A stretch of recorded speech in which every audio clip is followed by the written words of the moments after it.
Yes, we all know the feeling of thinking of driving the car. Well, in this case, I was able to test drive the car for the first time to check that the brakes was okay, and yeah, the feeling was okay, even the steering system. And just look, I have started to get the electrics to work a little bit more. Yeah, turn light. That's so cool. That's the important part why I bought this car also, of course, because it, you know, suicide doors and these kind of turn lights, that's cool, in my mind setting at least. When I got this car, the reason was that I want to make a tribute to my mother and my grandpa about the story they told us when me and my brother, when we was kids, how they went to USA and was in fact involved in trying to set a new world land record with a two-stroke car with less than 1000 cc volume. And this story is maybe as the fairy tale or truth or stretched, as I told you before, if you have seen the part 1 of this video. So I got this car 1 month ago, and now I have taken care of the floor, so it's not possible to see through the floor anymore. I have checked up, you know, the conditions. What do I have to work with? And in fact, I've been able to get 80% of the electric system to work now. The brakes are working great. New cables to the handbrake system.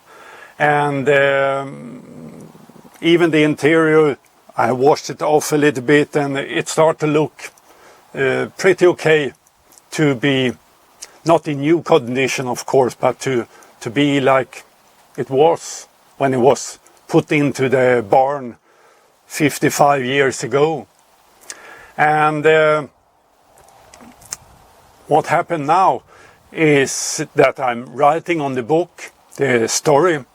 I will tell you a little bit more about the story today, and I also start to work with the engine compartment, and I see that I have 2 mouse nests there in the ventilation system, but I've taken care of that now, and now I try to take the top of the engine apart, and that is working not as perfect as I maybe want, but it's working, and I just cracked 2 bolts, so I've welded on new heads on those, and I hopefully will take them away today or tomorrow with a little bit more lubricant has gone down in the top of the engine. You know, the aluminium top together with steel bolts, it's not a good combination. It's a good lot of oxidation that really bite together. And yeah, I do my best. The plan is to take the engine out in the winter to give that a turnover and really take it down to see what kind of condition it is inside. The problem with this kind of engine, the 2-stroke, 2 cylinders, was that the top gasket was in a material that was not as good as they thought to start with. So the water was getting into the engine, and hopefully, I will say, that was the reason why the car was put in the barn. And I hope I can take care of that and make the engine to work great again. But back to the story a little bit more. So, as I told you in the part before, the SAAB company, the car department, wanted to set a land speed record after the J-29, the airplane from SAAB, the jet airplane, had set a new world air speed record. So the plan was to go to USA or to set the record 1955. And since 1950 had SAAB working together with, I thought her name was Greta, a really famous rally driver from that kind of that time era. But she was living partly in Norway, Sweden and USA.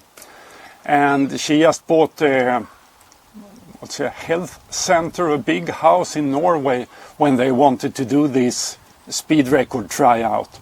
So she was not able to be on the project, but she told the PR people, you must have a female that drives it for the publicity, good looking if possible, and you must do this at the Bonneville speed track, because that's where all the famous people are in USA and all the magazines when they have this speed week once a year. And it has been growing up bigger and bigger. I think the first speed runs there was done like 1912, and this was the 7th year, I think, that they had a big official speed run there. So the PR people at SAAB say, okay, we try to do it that way. And the good thing was that they had a young guy employed by SAAB airplane that was famous, I would say, to having the fastest scooter in town. And he was really growing up to be an engine genius later on, taking care of a lot of engine to have them to perform good. But he has got his hand on the book from Germany, or a script that was about how to produce exhaust system that was tuned to the engine and how to calculate that. And that was the reason, partly why his scooter was going so well. So he got some engineers and got a group to develop this engine further on to be a record engine. And the story tells that they was making 2 pipes, one for each cylinder, and they was in fact cutting up the hood of the car and having the exhaust outlet up on the hood, and also air intake to get in more fresh air to the engine compartment. And that sounds pretty cool, I must say. And I can be thinking about the sound from the tuned exhaust system too. But the fun thing is, I mentioned my grandpa before, and he was involved in another way, on the same trip in fact. So he was working at CVM, the maintenance company to the SAAB airplanes. I think it was a state company too, still is. And he was working with the weapon system on the G-29, the bomb drop possibility they had on the wings. And people at the Air Force have asked for these kind of new heat-seeking missiles that USA have started to produce, the Sidewinders. And you know, Sweden is pretty close to the Russian border, so I'm pretty sure that it was some kind of working together.